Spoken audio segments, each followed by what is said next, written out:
Hola, mi hermano querido. Los cristianos siempre traemos preguntas en el corazón. Hay una pregunta que me hicieron y que dice así: Pastor, por más que me esfuerzo para andar en los caminos de Dios, me siento perdido. En realidad, por detrás de esta pregunta inocente hay dos errores grandes. Dice, por más que me esfuerzo para andar en los caminos de Dios. La vida cristiana, querido, no requiere esfuerzo.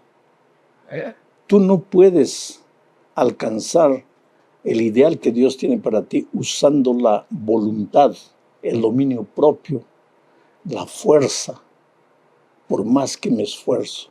¿Y por qué? Porque la propia Biblia dice que nuestra justicia, nuestro esfuerzo, nuestro dominio propio es como trapo de inmundicia.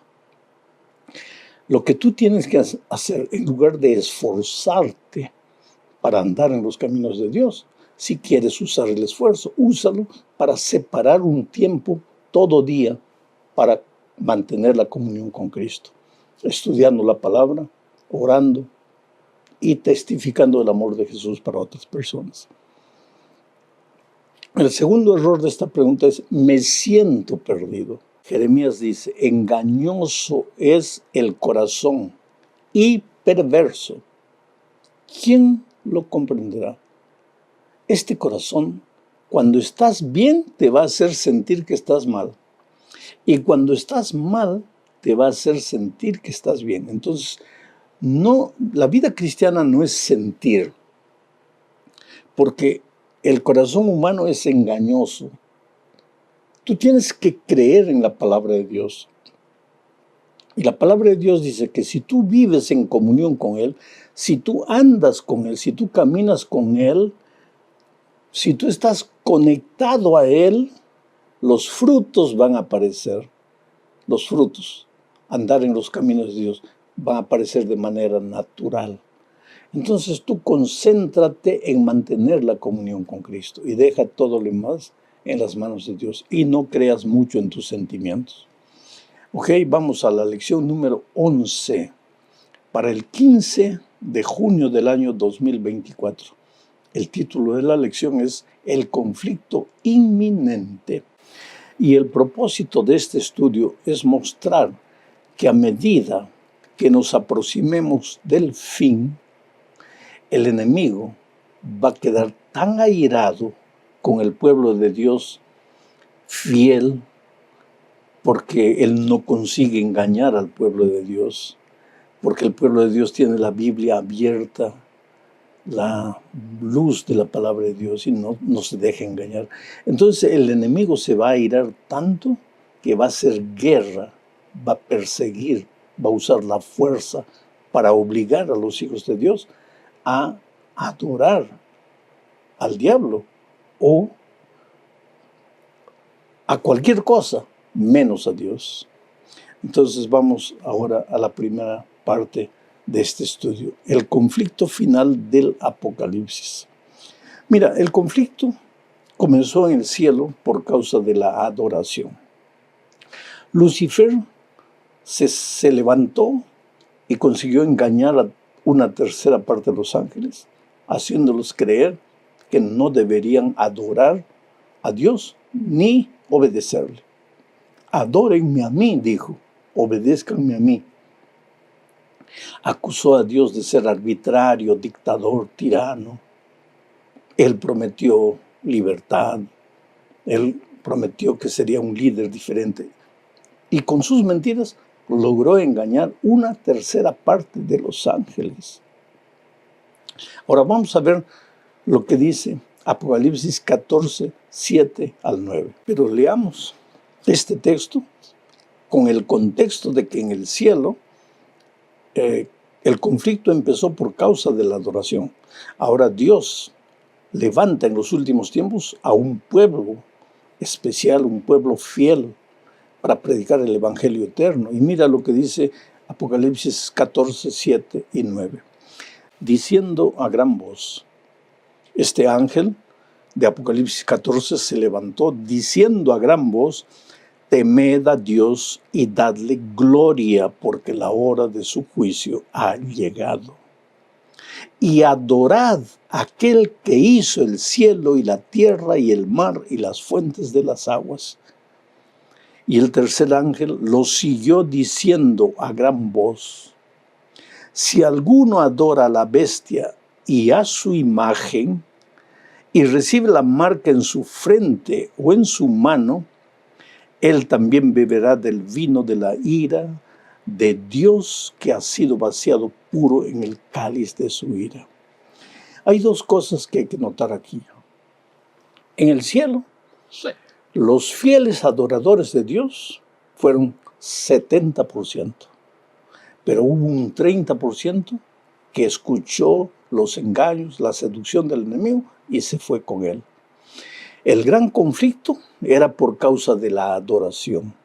No es que Dios quisiese ser adorado, sino que la adoración de sus hijos era una expresión, una revelación práctica del amor que existía entre Dios y sus hijos. Cuando ellos decidieron adorar a Lucifer, decidieron quitar su lealtad de Dios, su amor de Dios, y dirigir su amor hacia Lucifer. Comenzó el conflicto. El conflicto descendió a la tierra. Cuando Eva fue tentada, tuvo que decidir entre amar a Dios, ser leal a Dios, adorar a Dios, respetar su palabra, o seguir la voz de la serpiente y tratar de ser como Dios, porque eso fue lo que la serpiente dijo: si comieres serás como Dios. Desde aquel día el conflicto fue basado prácticamente en la adoración, en el amor a Dios, en la obediencia. Se formaron dos ejércitos: Lucifer por un lado, el Señor Jesucristo por otro lado. El tema era adoración, pero la adoración se relacionaba con la creación. Por eso el ángel de Apocalipsis 14 dice que debemos adorar a Dios, creador del cielo y de la tierra. Y por eso el diablo también dice que deben. Voy a leer de nuevo el texto de Apocalipsis 14, de 7. Voy a leer específicamente el versículo 9. Dice: y el tercer ángel lo siguió diciendo a gran voz: si alguno adora a la bestia, no adora a Dios, adora a la bestia y a su imagen, y recibe la marca en su frente o en su mano, él también beberá del vino de la ira de Dios, que ha sido vaciado puro en el cáliz de su ira. Los que obedecen a Dios y adoran a Dios reciben la marca de Dios, el sello de Dios, que es el sábado, relacionado con la creación. Los que adoran a la bestia reciben la marca de la bestia y no creen en la creación o desfiguran la creación. Y si desfiguran la creación, pues no creen en el sábado, creen en cualquier otro día menos en el sábado. Entonces este asunto es mucho más serio del que a simple vista podemos imaginar. Cuando decidimos adorar a Dios en el sábado o en cualquier otro día, estamos decidiendo hacer la voluntad de Dios o hacer la voluntad del enemigo de Dios. Vamos a la siguiente parte de este estudio: la crisis venidera. Este es un asunto interesante. Vamos a estudiar el capítulo 13 del libro de Apocalipsis.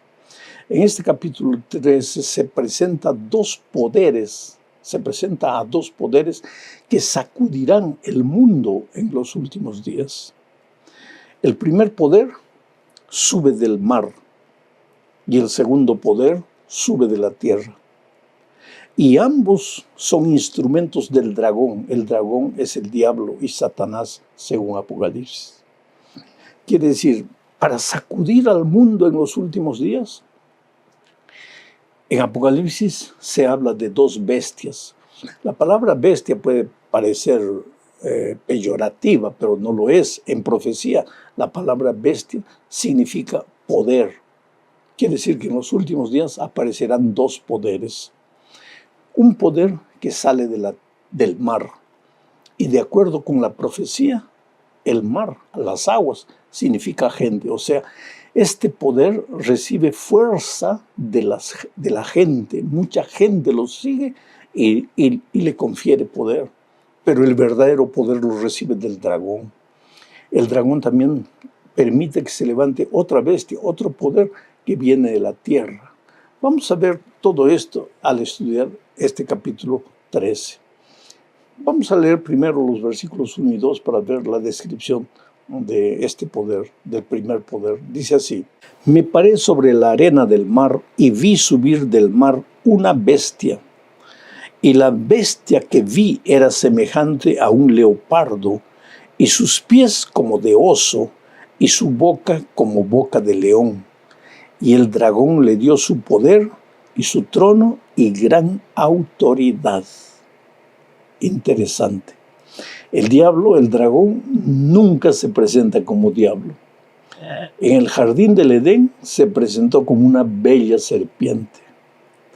En el monte de la tentación para destruir al Señor Jesucristo se presentó como un ángel de luz. Y en estos últimos tiempos se presenta como un poder religioso, sustentado por la fuerza de las naciones, pero que en realidad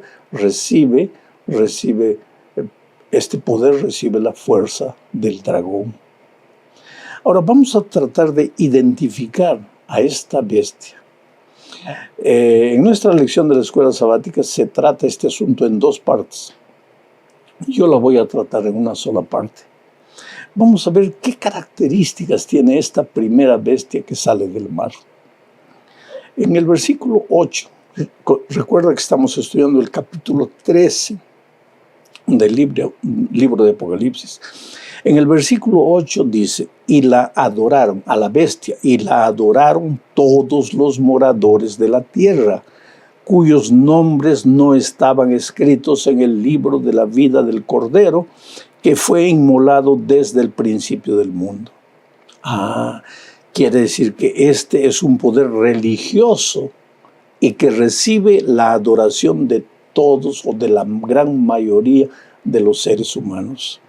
Es interesante porque hay que pensar en las palabras. Dice: y la adoraron todos los moradores de la tierra, cuyos nombres no estaban escritos en el libro de la vida del Cordero.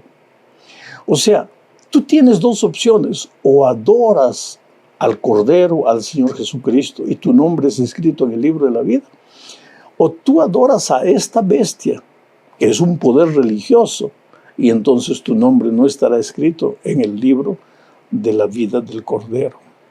Segunda característica de este poder religioso. Versículo 7 dice: también se le dio autoridad sobre toda tribu, pueblo, lengua y nación.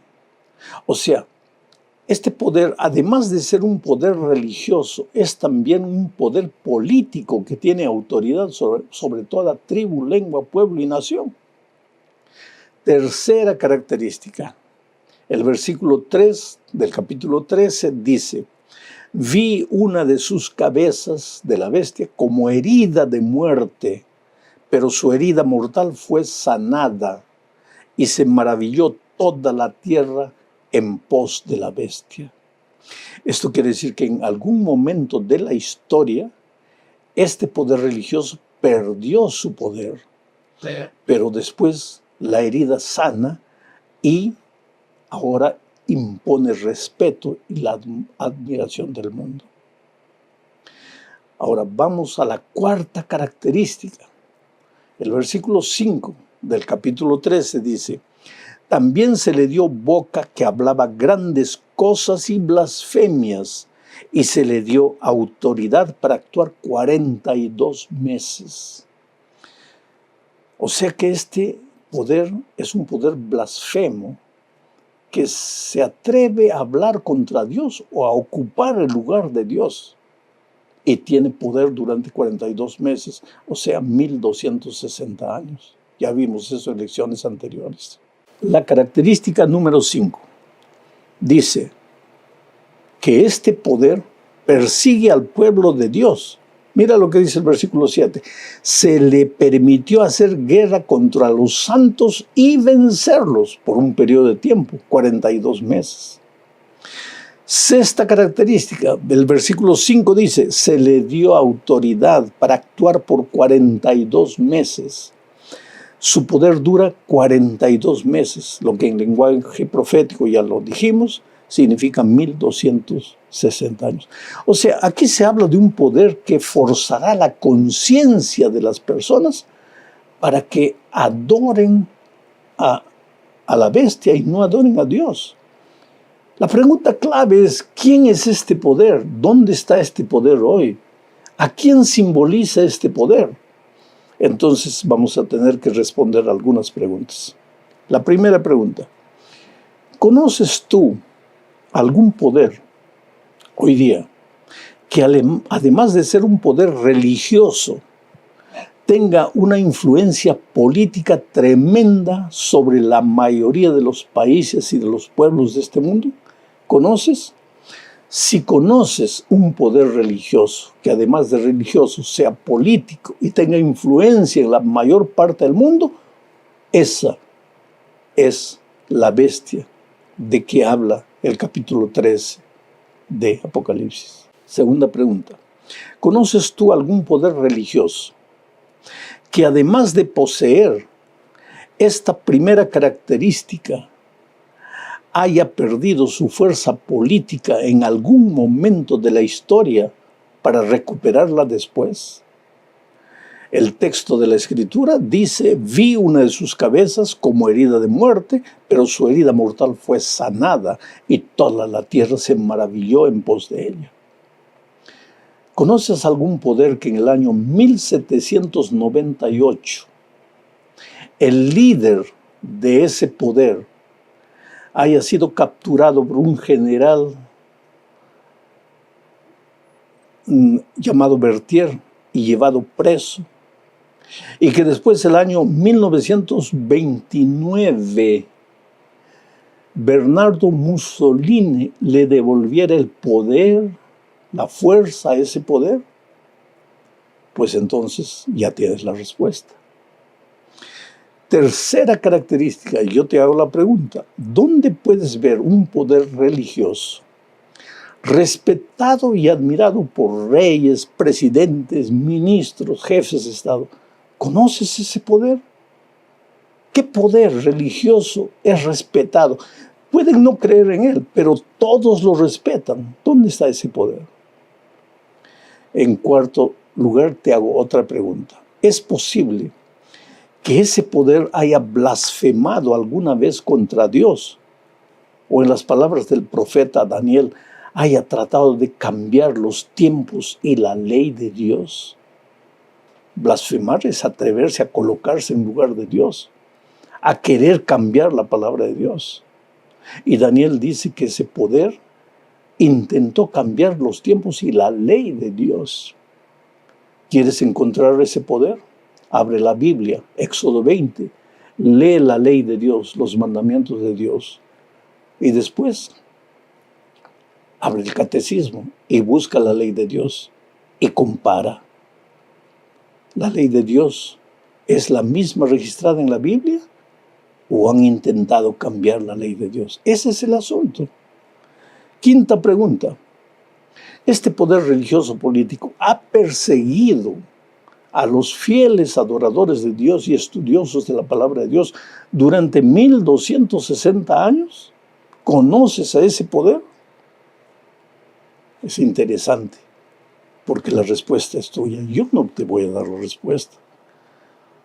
Yo quiero que tú pienses, que tú reflexiones. Y cuando reflexiones vas a llegar a tu propia conclusión. Y tal vez te sientas triste. Pero entonces abre la Biblia y lee las características, capítulo 13 de Apocalipsis. No se habla de una iglesia, se habla de un poder religioso que tiene características políticas. Y las características ya vimos en el capítulo 3. ¿Dónde está ese poder? Entonces llega a tu propia conclusión. Llegamos al fin de este estudio hablando de la bestia que sube de la tierra. Está en el capítulo 13. Mira, la primera característica, versículo 11, dice: Después vi otra bestia que subía de la tierra y tenía 2 cuernos semejantes a los de un cordero, pero hablaba como dragón. O sea que este poder es un poder que comienza como un cordero, pero que termina hablando como un dragón. Vamos a ver eso más adelante. Segunda característica, versículo 12. Y esta bestia ejerce toda la autoridad de la primera bestia en presencia de ella, y hace que la tierra y los moradores de ella adoren a la primera bestia, cuya herida mortal fue sanada. O sea que este poder coloca su fuerza al servicio de la primera bestia. Tercera característica, versículo 13. También hace grandes señales, de tal manera que aún hace descender fuego del cielo y la tierra delante de los hombres. O sea que este es un poder que deslumbra con su tecnología, con las maravillas que hace. Cuarta característica, versículo 14.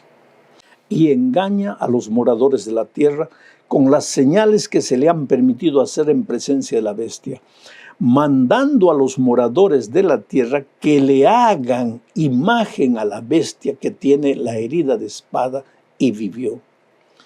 O sea, querido, que este poder es un poder que, además de darle fuerza a la primera bestia, obliga a las personas a obedecer y a adorar a esta primera bestia. Otra característica más está en el versículo 16. Dice: y se le permitió infundir aliento a la imagen de la bestia para que la imagen hablase e hiciese matar a todo el que no la adorase. O sea, este es un poder que da fuerza a la imagen de la bestia. ¿Qué es la imagen de la bestia? Una bandera es el símbolo o la imagen de un país. ¿Cuál es la imagen de la bestia? Lo que simboliza el poder de esta bestia. ¿Qué es lo que simboliza a Dios, su señal, su marca, el sábado? ¿Qué es lo que simboliza a este poder religioso, lo que expresa su poder sobre la conciencia de las personas? Cualquier día que no sea sábado, tal vez el domingo. Este es un asunto que demanda mucha reflexión. Otra característica más está en el versículo 16 y 17, 2 versículos.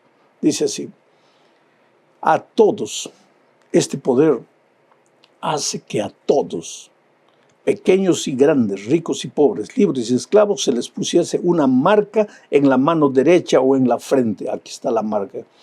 Y que ninguno pudiese comprar ni vender, sino el que tuviese la marca o el nombre de la bestia o el número de su nombre. O sea, va a obligar a las personas a recibir la marca de la bestia. Y si la marca de Dios, el sello de Dios es el sábado, tú puedes imaginar cuál es la marca de la bestia. Ahora, ¿quién es este poder? ¿A quién simboliza? Yo te hago algunas preguntas. ¿Conoces hoy un país poderoso que en los comienzos de su historia hablase como un cordero, creyese en el cordero, predicase al cordero, y que hoy, porque era una nación estudiosa de la Biblia, pero que hoy es defensora de la libertad de adorar a Dios de la manera que quiere? Quiere decir, este país se ha convertido en un nido de ideologías, de filosofías. ¿Conoces ese país? Es un país poderoso en el mundo. Segunda pregunta: ¿existe hoy un país poderoso que, habiendo tenido un origen cristiano, se fuera convirtiendo con el tiempo en una nación secularizada, de cierto modo cuna de toda clase de ideologías, filosofías que no pasan de la voz disfrazada del dragón? Tercera pregunta: ¿cuál es en este momento el país que le presta mayor apoyo, mayor fuerza a la primera bestia simbolizada en este capítulo? ¿Cuál?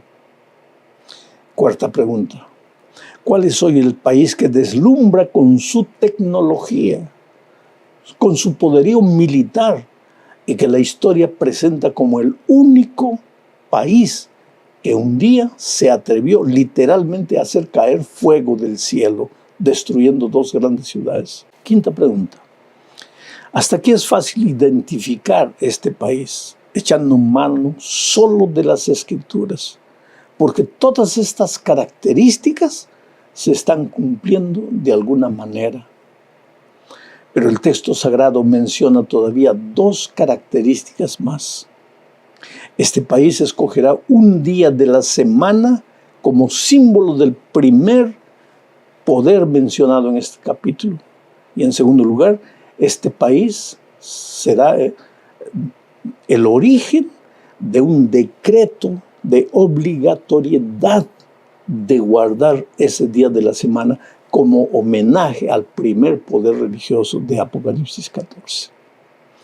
Vuelvo a repetir, todos estos pensamientos son para reflexión. Reflexiona.